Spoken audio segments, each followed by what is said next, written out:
So Utah has just declared porn to be a public health hazard. Really, a public health hazard.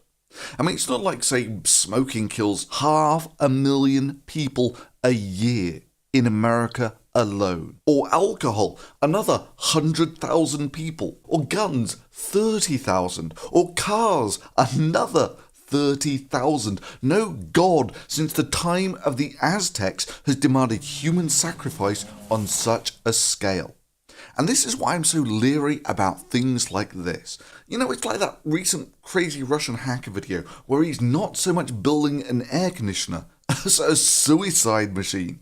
Check this out, how cool is that? The cold smoke comes out. Now, should he be allowed to do that on YouTube? Sure, it's against the terms of service, but hell, what isn't? This community guideline very clearly says YouTube is not for porn or sexually explicit stuff, right? If this describes your video, don't post that shit. So don't you dare try and post any nudie vids on YouTube, right? I mean, for me, I say yes. People do dumb stuff all the time, like losing a leg by blowing up their lawnmower, or jumping out of a perfectly functioning plane. I mean, should we stop them just because 50 or so people a year die doing it? Should women be prevented from knowing men, seeing as the ones that they know are the ones most likely to sexually assault them? Most perpetrators aren't greasy, creepy guys who hang out in the shadows. They're just regular people in our lives. It shows that the majority of child abductions are not committed by strangers, but by somebody the child knows in their own town. The report further states that it is because the child trusts the individual that problems occur in the first place. The study shows that the most likely abductors of children are the parents themselves. Yeah, living life requires risk. When you play the Game of Thrones, you win or you die. There is no middle ground. And if you're taking risks with something you really care about, it can be a high-risk game. Question for you. Jana, please. I need to. You truly make me the happiest person on earth.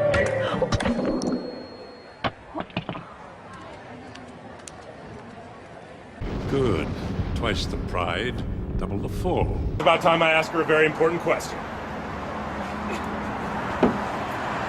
Bobby the ring, please. Oh my god!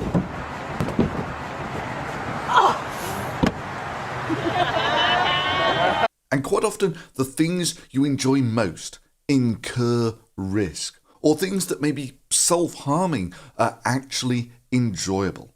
I mean, it may well be that if I spent my entire life eating low-calorie gruel, that I could live for years longer. You're serving us gruel? Not quite.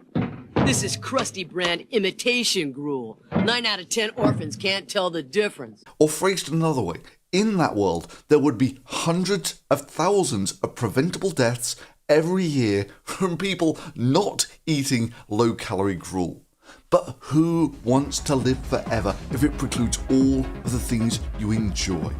Further, scientific discovery, what got us to where we are now, frequently requires risk. Marie Curie died from radiation poisoning. The first 3 Apollo astronauts died in their Saturn V. Yuri Gagarin, the first man in space, died in a jet crash. There are no great men or women in history that didn't take risks. Indeed, it may be one of the more interesting suggestions of why there aren't as many great women in history as men, is that women are more risk-averse than men. The Thessalonian you're fighting, he's the biggest man I've ever seen. I wouldn't want to fight him. That's why no one will remember your name.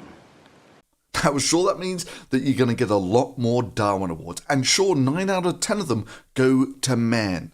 But then again, 9 out of 10 of the people in the People Are Awesome videos are also men. Why do you think more girls don't do YouTube? I have no idea.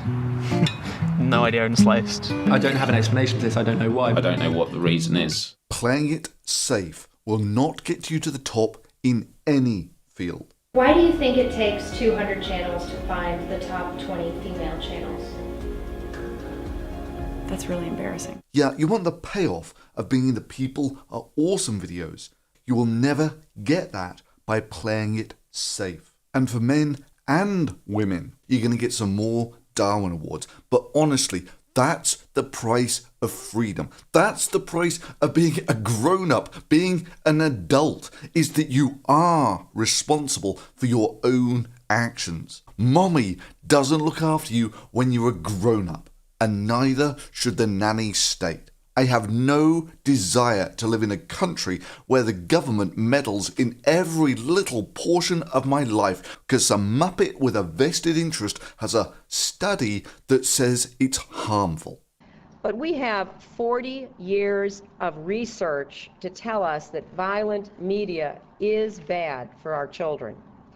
According to the most comprehensive statistical analysis yet conducted, violent video games increase aggressive behavior as much as lead exposure decreases children's IQ scores. And I want people to think about that. Everybody knows lead poisoning is bad for children.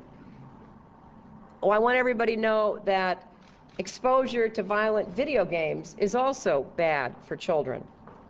I mean, just take as an example Sarkeesians' crusade against the immorality of gaming. I mean, even if she was right, I mean, she's not, but even if she was right that it's socially harmful to some barely detectable degree, so what? Smoking kills about 500,000 people per year and no one bats an eyelid. And yet there she is, petitioning the United Nations and Mommy Google that people shouldn't be allowed to say what they think about her online.